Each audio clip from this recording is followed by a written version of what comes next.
Hello everybody, welcome to my YouTube channel. Please मेरे channel को like करें, subscribe करें और शेयर करें ताकि ये ज़्यादा से ज़्यादा लोगों तक पहुंच सके। आज की क्लास में हम पढ़ेंगे functions of management and coordination of management. तो फंक्शन ऑफ, मैंने स्टार्टिंग में भी कहा, तो function of management planning, organising, staffing, directing, controlling. इसके बारे में हम आगे जाके डिटेल्स में चैप्टर पढ़ने वाले हैं कि ये क्या होते हैं। इस पे हर फंक्शन पे एक चैप्टर है, तो इस बुक को हम पढ़ेंगे। तो सबसे पहला फंक्शन है हमारा प्लानिंग। तो प्लानिंग क्या होता है? जब भी हम कोई पार्टी करते हैं, कुछ करते हैं, तो उससे पहले हमें सोचना पड़ता है, एक प्लान बनाना पड़ता है कि किस तरीके से काम होगा। तो planning is defined as setting objective for a given time period, formulating various course of action to achieve them. तो इन्होंने क्या करा, हम पहले ऑब्जेक्टिव सेट करते कि करना क्या है। जैसे कि हमें पार्टी करनी है तो हम सेट करेंगे कि हमें पार्टी करना है और कब करनी है, और उसके हिसाब से हम अपना एक्शन तैयार करेंगे ताकि हम उसे अचीव कर सकें। And then selecting the best possible alternative from among the various causes of action available. अब पार्टी करने के कई तरीके होते हैं कि हम कहाँ पे करें, कैसे करें, कौन से बैंक्वेट में करें, तो वो हम देख के और प्लान कर सकते हैं कि हम पहले प्लान बना लेते हैं कि हमें पार्टी करनी है। अब प्लान बनाने के बाद दूसरा स्टेप आता है कि हम उसे ऑर्गेनाइज कैसे करेंगे कैसे। तो organising is the management function of assigning duties, grouping task, establishing authority and allocating resources required to carry out a specific plan. तो हमने क्या करा, हम ड्यूटी असाइन करेंगे, ग्रुप करेंगे, टास्क बनाएंगे कि हमारा क्या क्या टास्क ऑर्गेनाइज करने में पार्टी। तो पार्टी का प्लान बन गया, यहाँ पे होगी, इस जगह पे, इस वेन्यू पे होगी, और उसमें क्या क्या आएगा, वेज लगेगा, नॉन वेज लगेगा। तो उस हिसाब से हम सारे रिसोर्सेज को करेंगे, टास्क बनाएंगे और रिसोर्सेज को उस तरीके से बांटेंगे। फिर आता है स्टाफिंग। स्टाफिंग में क्या है, पार्टी करने के लिए हमें लोग चाहिए, हम अकेले तो काम नहीं कर सकते हैं। तो staffing simply means finding the right people for the right job, सही आदमी ढूंढना सही जॉब के लिए, इसे हम कहते हैं staffing. Staffing function of management is concern with obtaining, utilising and maintaining a satisfactory and satisfied workforce. तो हम क्या है इसमें concern with obtaining, utilising and maintaining. पहले हम ऑब्टेन करेंगे कि हाँ भाई हमारे पास लोग कहाँ से आए, फिर उसे यूटिलाइज करेंगे और मेंटेन करेंगे सेटिस्फाइड वर्कफोर्स। तो राइट पर्सन को राइट जॉब देंगे। अब अगर हम किसी खाना बनाने वाले को हम कहेंगे कि भैया तुम फूल सजाओ या फ्लावर्स को लगाओ, स्टेज सजाओ, तो वो नहीं कर सकता है। हमें खाना बनाने वाले को खाना बनाने में लगाना पड़ेगा, फ्लावर्स वाले को फ्लावर्स पे लगाना पड़ेगा। तो इसे कहते हैं finding right people for the right job. अब हमारे पास लोग भी आ गए, प्लान हो गया, ऑर्गेनाइज लोग आ गए। अब हम डायरेक्ट करेंगे कि काम कैसे होगी। Directing involve leading, influencing and motivating employees to perform the task assigned to them. उन्हें कहा जाएगा कि हाँ भाई ये पार्टी में 4 घंटे के अंदर करनी है, और 4 घंटे में आप लोग कैसे कैसे काम करेंगे, किस किस तरीके से मोशन जाएगा, कैसे कैसे इस पार्टी को हमें करना है, अलग अलग स्टेप्स के थ्रू ये पार्टी जाएगी। तो उसे हम डायरेक्ट करेंगे, हम लीड करेंगे, हाँ भाई आप ऐसे करो, हम उन्हें मोटिवेट करेंगे, टाइम पे काम करो। कोई स्लो कर रहा होगा तो उसे हम फास्ट कराएंगे, कोई फास्ट कर रहा होगा तो स्लो कराएंगे, एडजस्ट करेंगे काम को। और आखिर में कंट्रोलिंग आता है। अब कंट्रोलिंग क्या होता है? Controlling is the management function of monitoring, organising performance toward the attainment of organisational goal. तो ये कंट्रोल, जब वो पार्टी चल रही होगी तो कंट्रोल करेंगे ताकि हमारा जो ऑर्गेनाइजेशन गोल है वो हम अचीव करें, यानी पार्टी को हम प्रॉपर्ली कर पाए। कोई भी चीज आउट ऑफ ट्रैक अगर जारी होगी तो उसे हम रोक के कंट्रोल करके वापस ट्रैक पे लाएंगे, और इस तरीके से हम पार्टी कर पाएंगे। तो ये मेन 5 फंक्शंस हैं मैनेजमेंट के, इसको हम आगे जाकर डिटेल में पढ़ने वाले हैं। अब 5वें के साथ ये छठा आता है कोऑर्डिनेशन। कोऑर्डिनेशन को इसलिए मैंने इसके साथ लिया है ताकि, क्योंकि ये एसेंस ऑफ मैनेजमेंट भी माना जाता है। वैसे फंक्शन ऑफ मैनेजमेंट नहीं है, लेकिन हम इसे सेपरेट मानते हैं। The process by which a manager synchronises the activity of different department is known as coordination. तो अलग अलग डिपार्टमेंट्स हैं, अलग अलग काम कर रहे हैं, वो उन सबकी एक्टिविटी को एक सीक्वेंस में लाना, सिंक्रोनाइज करना, इसे कहते हैं हम कोऑर्डिनेशन।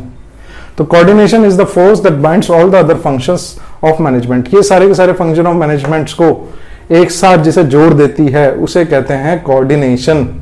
ठीक है, it is the common thread that runs through all the activities such as purchase, production, sales and finance to ensure continuity in the working of the organisation. तो एक कॉमन थ्रेड माना जाता है जिससे सारे डिपार्टमेंट जुड़ते हैं। जैसे प्रोडक्शन डिपार्टमेंट में प्रोडक्शन हो रही है, लेकिन अगर हमारा सेल्स डिपार्टमेंट सही से वर्क नहीं करेगा तो हमारे पास इन्वेंट्री इकट्ठी हो रहेगी, हम उसे बेच नहीं पाएंगे। तो हमें उन्हें production department, office administration department और सेल्स डिपार्टमेंट को एक साथ जोड़ के रखना, कोऑर्डिनेट कराना कि इतना माल बिक रहा है, इतना माल बन रहा है, इतना माल बिक रहा है, और वो सही से बिके, उसमें कोई दिक्कत ना है। क्योंकि अगर सही टाइम पे सही माल नहीं बिकेगा तो इन्वेंट्री इकट्ठी होगी, प्रोडक्शन होगा, कंपनी को लॉस होगा। कोऑर्डिनेशन, अब मैकफारलैंड ने इसकी डेफिनेशन भी दी है। Coordination is the process whereby an executive develop an orderly pattern of group efforts. तो ये इसने क्या कहा, एक ऑर्डरली पैटर्न डेवलप करता है किसका, ग्रुप एफर्ट्स का, अमंग हिज सबऑर्डिनेट। तो ये ऑर्डरली पैटर्न डेवलप करना एग्जीक्यूटिव द्वारा among his subordinates and secure unity of action in the pursuit of a common purpose. तो ये जो यूनिटी ऑफ एक्शन, सबके गोल्स को ऑर्डरली मैनेज करना, यूनिटी ऑफ एक्शन निकालना, ताकि हमारे पास काम पूरा सही तरीके से हो पाए, सारे डिपार्टमेंट्स मिलकर काम करें, अच्छा काम करें, टीम वर्क आए, कोऑर्डिनेट करे, काम करे, और हम गोल्स को सही टाइम पे और सही तरीके से अचीव कर सके। इसके बाद एक क्वेश्चन और पूछा जाता है कि coordination is the essence of management. इसे एसेंस ऑफ मैनेजमेंट क्यों कहा गया है, what do mean by essence of management. Coordination सब time considered a separate function of management. इसे कई बार माना गया कि हाँ भाई ये अलग फंक्शन है मैनेजमेंट का। It is however the essence of management for achieving harmony among individual efforts towards the accomplishment of group गोल। तो ये हार्मनी लेके आता है, सारे के सारे जो अलग अलग डिपार्टमेंट्स हैं और सबको एक साथ हार्मनी में लाता है, सीक्वेंस में लाता है। जैसे वो देखा होगा अपने जो म्यूजिक गाता है, एक बंदा गाता है, बाकी सब बजाते हैं, वैसे उन्हें डायरेक्ट करता रहता है, सब वो हार्मनी में प्ले कर रहे होते हैं। उसी की तरह से कोऑर्डिनेशन भी सारे फंक्शन ऑफ मैनेजमेंट को एक हार्मनी में लाता है और सबको एक साथ काम कराता है और ग्रुप गोल्स अचीव करवाता है। Coordination is implicit and inherent in all function of organisation. और ये जितने भी फंक्शन है, planning, organise, staffing, directing, controlling, इनके अंदर ये ऑलरेडी इनहेरिट है, पहले से ही है। कैसे, the process of coordination the activity of an organisation because at planning stage itself, top management plans for the entire organisation. तो जब ये प्लानिंग होती है तभी हमारा कोऑर्डिनेशन स्टार्ट हो जाता है। प्लानिंग में ही कोऑर्डिनेशन होता है, प्लान करते हुए ये डिसाइड कर लिया जाता है कि पूरी ऑर्गेनाइजेशन कैसे काम करेगी, कैसे कोऑर्डिनेट करेगी। दूसरा पॉइंट है, according to these plans the organisational structure is developed which is the outcome of organisation process. तो इस प्लान्स के अकॉर्डिंग स्ट्रक्चर बनाया जाता है और इस तरीके से बनाया जाता है कि सारे कोऑर्डिनेशन में चले सारे डिपार्टमेंट। तीसरा है staffing, function is perform to fill the role design in the organisational structure.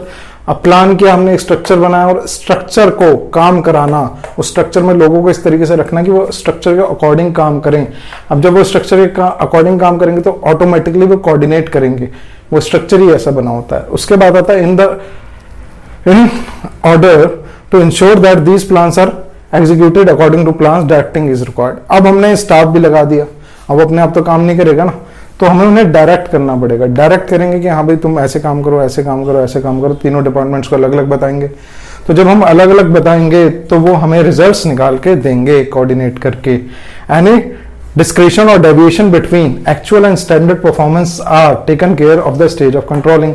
अब मैंने पहले ही बताया आपको, अगर कोई डेविएशन होता है प्लान से, यानी कि हमने कहा कि इतने टाइम फ्रेम में चलना चाहिए, वो टाइम फ्रेम से अलग हो रहा है, तो उस डेविएशन को हम कंट्रोल करके सही ट्रैक पे लाके उस काम को करा पाएंगे। दस coordination is not a separate function of management but it's very essence. इसलिए इसे एसेंस कहा गया है क्योंकि हर फंक्शन में ऑलरेडी पहले से प्रेजेंट होता है, इसलिए हम इसे अलग फंक्शन ना मान के हम इसे एसेंस मानते हैं गाइस। तो उम्मीद करता हूं आपको थोड़ा समझ आया होगा। Thanks for watching. मेरे चैनल को लाइक करें, शेयर करें, सब्सक्राइब करें और बेल आइकन दबाएं ताकि ये ज़्यादा से ज़्यादा लोगों तक पहुंच सके।